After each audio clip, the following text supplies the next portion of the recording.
আমার ভিডিও করার কারণ হচ্ছে আমাদের বর্ষাকাল পড়েছে।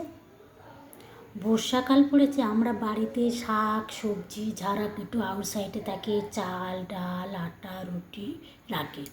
এবার চারিদিকে জল জমে গেছে, চারিদিকে জল জমছে আর জমবে, বা যেগুলো ইঁদুর আছে ইঁদুর গোত্র ছুঁচো আরও অনেক বিষাক্ত জাতীয় জিনিস ঘর চারিদিকে হয়ে গেছে।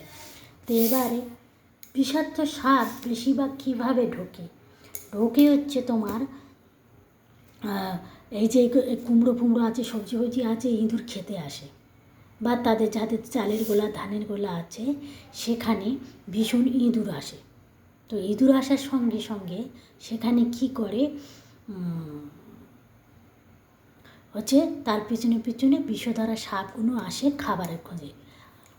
খিদে তো সবার আছে না, পেট তো সবার আছে, খিদে তো সবাই পায় না, সে পশু হোক মানুষ হোক জন্তু হোক জানোয়ার যেই হোক, পেট তো সবার খিদে আছে। তো যে খিদে পেলেই সবাই খাবার খুঁজতে ব্যস্ত থাকবে। তো তখনই কী হয়, এই বিষধরা সাপ ওই ধানের বস্তার ভিতর চালের বস্তার ভিতর বা কোনো ঘরের ভিতরে ঢুকে থাকে।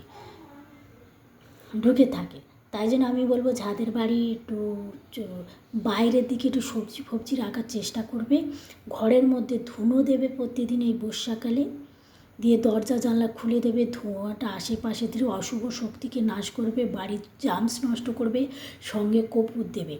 বাড়িতে এরম কর্পূরের ডেলা রেখে দেবে, কোনো জায়গায় ঝুলিয়ে রেখে দেবে, পুরো ঘরটা যাতে কর্পূরের একটা সুগন্ধ হয় আর জামসটা এরকম চুম্বকের মতন টেনে নেয়। এতে তোমার গ্রহদোষ কাটে, ভালো থাকে সুস্থ থাকে। এবং ফিটকিরি রাখো, ফিটকিরি দিয়ে ঘর মোছো। আর একটা কাজ করো, ধুনো দাও। আর ধুনো বা যারা ব্লিচিং পাউডার চেনো, ব্লিচিং পাউডার কিনে যে জায়গায় সবজি রাখো বা যে জায়গায় বেশি গ্যাদারিং কোনো জিনিসপত্র রেখেছো, গোটাউন ঘর বা অনেক জিনিসপত্র আছে, সেখানে একটা মোটা প্লাস্টিকের মধ্যে ব্লিচিং পাউডার নাও, নিয়ে রেখে তাকে একটু ফুটো করে 2 4টে 5টা দিয়ে একটা জায়গায় রেখে দাও, যেটাই অনেক জিনিসপত্র একটু অনেক নোংরা হয়েছে পরিষ্কার রাখবে।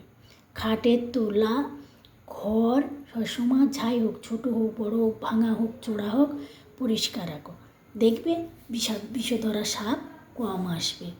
বাড়িতে কর্পূর রাখো, বাড়িতে কর্পূর 20 টাকা 50 টাকার কর্পূর এতটা ডেলা দেবে, সেটাকে রাখো, একটা ভালো স্থানে রাখো, বাড়ির মেন গেটে বা ঘরের মাঝখানে ঝুলিয়ে রাখো, বা এমন জায়গা পরিষ্কার একটা জায়গায় রাখো, খুব ভালো থাকবে সুস্থ থাকবে।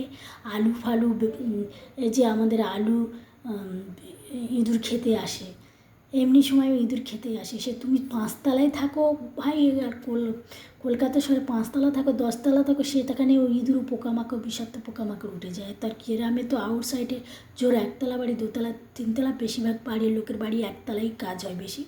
তো এইভাবে চলুন, আর বাড়ির আশেপাশে ঘাসগুলো পরিষ্কার রাখবেন, দেখবে ভালো থাকবে সুস্থ থাকবে।